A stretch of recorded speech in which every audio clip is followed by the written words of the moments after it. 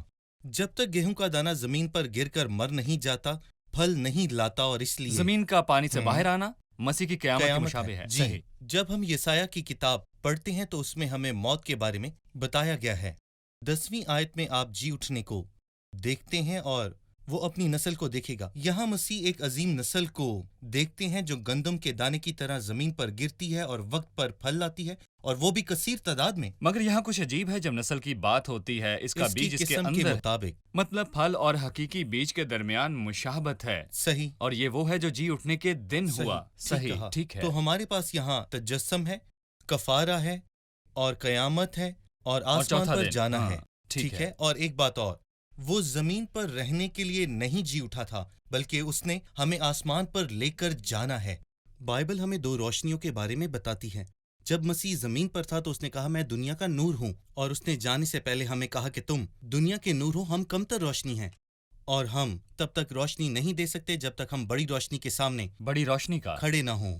ہم زمین پر تب تک نور نہیں ہو سکتے جب تک ہم مسیح کے قریب نہ ہوں، کیونکہ ہمارے پاس ہے کفارہ، تجسم، قیامت اور جی اٹھنا۔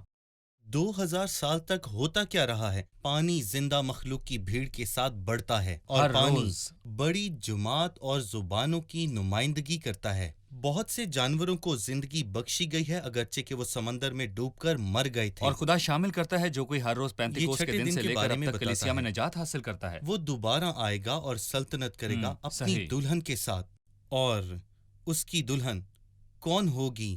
وہ کلیسیا ہوگی، کیونکہ ہوا کو خدا نے آدم کے ذریعے بادشاہی کرنے کے لیے نہیں بنایا تھا، بلکہ آدم کے ساتھ بادشاہی کرنے کو۔ اور یہاں ہمارے پاس 6 دن ہیں: تجسم ہونا، موت یا پھر کفارہ، اور جی اٹھنا، اور 2000 سال، اور اس کے بعد مسیح زمین پر سلطنت کرنے آتا ہے۔ اور پھر آدم اس کام میں ناکام رہا، لیکن مسیح اسے پورا کرنے کے لیے آتا ہے اور کامیاب ہوتا ہے۔ ٹھیک تو ہے؟ اسی لیے انسان کی تخلیق کے حصے کے بارے میں اس نے حکم اور آزمائش کے مسئلے کا ذکر نہیں کیا، جی، مگر اس نے برکت کا بالکل۔ حوالہ دیا۔ مسیح کے بارے میں بات کی، انسان کے بارے میں نہیں، ٹھیک ہے، مسیح کے نشان کے طور پر۔ صحیح کہا۔ یقیناً خدا کا کلام حیرت انگیز باتوں سے عجائب۔ بھرا ہے۔ ہم ایک وقفہ لیں گے اور پھر دوبارہ حاضر ہوں گے۔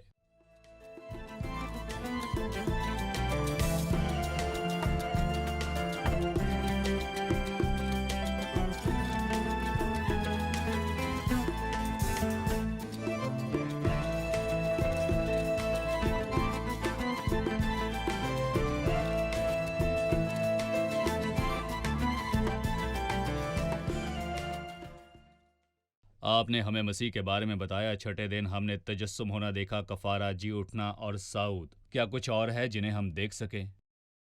ٹھیک ہے، آپ نے آج کلام کی عظمت کا انکشاف کیا ہے۔ کیا چھٹے دن میں کوئی اور تصاویر ہیں جن کے بارے میں آپ ہمیں خدا کے کلام میں سے بتا سکتے ہیں؟ یہی بائبل مقدس کی خوبصورتی ہے کہ وہ ہمیں ایک عکس نہیں بلکہ لاکھوں بلکہ ہزاروں عکس دکھاتی ہے۔ میں نے دیکھا ہر کمال کی انتہا ہے، لیکن تیرا حکم نہایت وسیع ہے۔ پہلا دن روشنی کے بارے میں ہے۔ یہ ہمیں باغ میں وعدے کی روشنی کے متعلق بتاتا ہے۔ حقیقت میں تاریکی تھی اور گہراؤں کی سطح کے اوپر بہت اندھیرا تھا، مگر پھر خدا آیا اور ہمیں روشنی دی، عورت کی نسل جو سانپ کے سر کو کچلے گی۔ اور دیندار لوگ دوسرے دن کے آنے تک روشنی میں رہتے تھے۔ پانی کی پانیوں کے درمیان علیحدگی۔ یہاں مجھے یہ کہنے دیں کہ علیحدگی، جب پانیوں کا طوفان آیا اور لوگوں میں علیحدگی ہوئی تو وہ ہمیشہ ہمیشہ کے لیے ابدی موت میں چلے گئے، اور جو بچے وہ کشتی کے ذریعے خدا بچایا نے تھا۔ انہیں بچا لیا تھا۔ صحیح۔ تو دوسرے دن ہمیں پانی کے ذریعے علیحدگی کے بارے میں پتہ چلتا ہے، اور تیسرا دن زمین کو ظاہر کرتا ہے، زمینی لوگوں کے بارے میں۔ تو کیا زمین پھلوں اور پھولوں سے بھری ہوئی تھی؟ یہاں بہت سارے دیندار آدمی، ابراہم، اسحاق، یعقوب، ایوب، موسیٰ اور داؤد، سیموئل اور انبیاء شروع ہو رہے ہیں۔ یہ سب زبردست پھل ہیں۔ جب ہم چوتھے دن پر پہنچتے ہیں تو ہم زمین سے آسمان کی طرف جاتے ہیں۔ یہاں ہم اس چرچ کے بارے میں پڑھتے ہیں جو زمین پر نہیں بنایا گیا، لیکن یہاں وہ کہتا ہے کہ اگر تم مسیح کے ساتھ زندہ کیے گئے ہو تو ان چیزوں کی تلاش کرو جہاں مسیح ہے۔ مسیح نے کہا وہ دنیا کا نہیں ہے جیسے میں دنیا کا نہیں ہوں، مگر ہمارا وطن آسمان پر ہے۔ اور پھر کلیسیا کے جذبات کے بعد کیا آتا ہے؟ پانی سے جاندار مخلوقات، اور پانی سے مراد قومیں اور زبانیں بھی ہو سکتی ہیں۔ وہ کون ہے جو سفید لباس کے ساتھ آ رہا ہے؟ یہ وہی ہے جو بڑی مصیبت سے نکل کر آیا ہے۔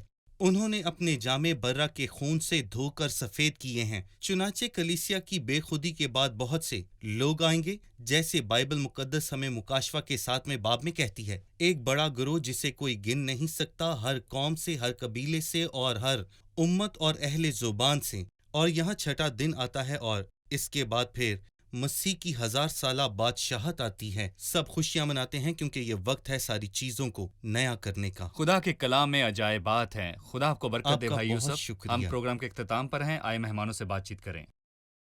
آج کا پروگرام بہت بابرکت تھا، لہٰذا آپ نے کیا سیکھا؟ ہم نے سیکھا انسان خدا کی شبیہ پر بنایا گیا، جس کا مطلب ہے کہ وہ زمین پر اس لیے ہے کہ اس کی نمائندگی کرے اور اس کا الچی ہو۔ صرف یہی نہیں، انسان خدا کا ہے۔ یہی سوال یسوع نے پہلے پوچھا تھا، اس پر کس کی شبیہ ہے؟ ہم اس کو انسان کے ساتھ شبیہ دے سکتے ہیں، لہٰذا وہ اپنا نہیں تھا، اس نے اپنے کلام سے خدا کو جلال دینا ہے۔ صحیح۔ ہم دیکھتے ہیں کہ پیدائش کے آغاز ہی سے خدا ایک ہے، مگر وہ تین میں ایک ہے۔ اس کی وحدانیت تثلیث میں ایک ہے۔ اس نے کہا میں ہوں۔ ٹھیک ہے، چھٹے دن ہم مسیح سے ملتے ہیں اور چھٹے دن ہم کنواری سے پیدائش دیکھتے ہیں۔ دوسرے دن ہم مسیح کی موت دیکھتے ہیں۔ تیسرے دن ہم مسیح کے جی اٹھنے کو دیکھتے ہیں۔ چوتھے دن ہم مسیح کا اٹھایا جانا دیکھ سکتے ہیں۔ پانچویں دن ہم خدا کو دیکھتے ہیں جو ان کو شامل کرتا ہے جو کلیسیا میں ہر روز نجات پاتے ہیں۔ اور چھٹے دن ہم مسیح کی زمین پر بادشاہت دیکھتے ہیں۔ شکریہ، خدا آپ کو برکت دے۔ بھائی یوسف، آپ کا بھی شکریہ۔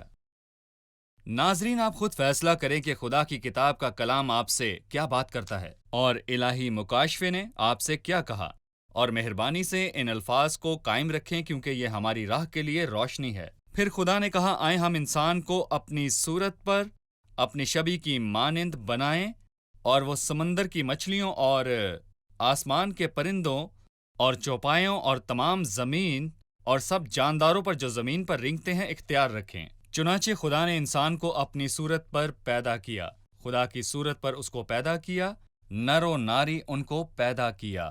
اور یہ صحیح مکاشفہ ہے۔ الہی مکاشفہ بنی نوع انسان کی ابتدا کے بارے میں ہے۔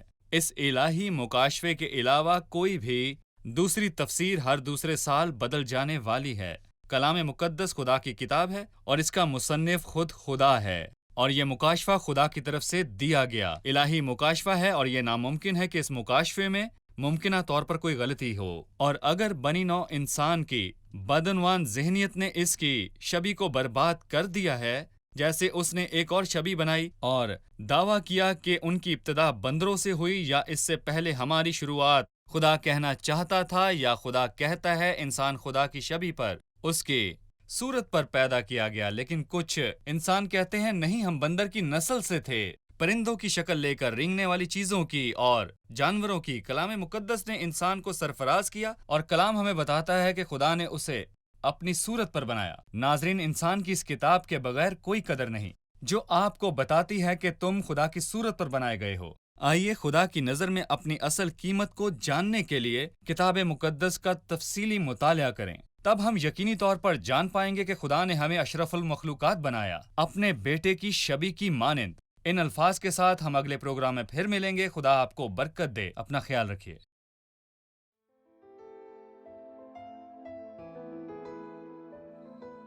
تیرا کلام رہے گا قائم، پہاڑ جب نہ رہے خدایا، تیرے منہ کی ایک بات بھی ٹلے گی نہ، چاہے کچھ بھی ہو۔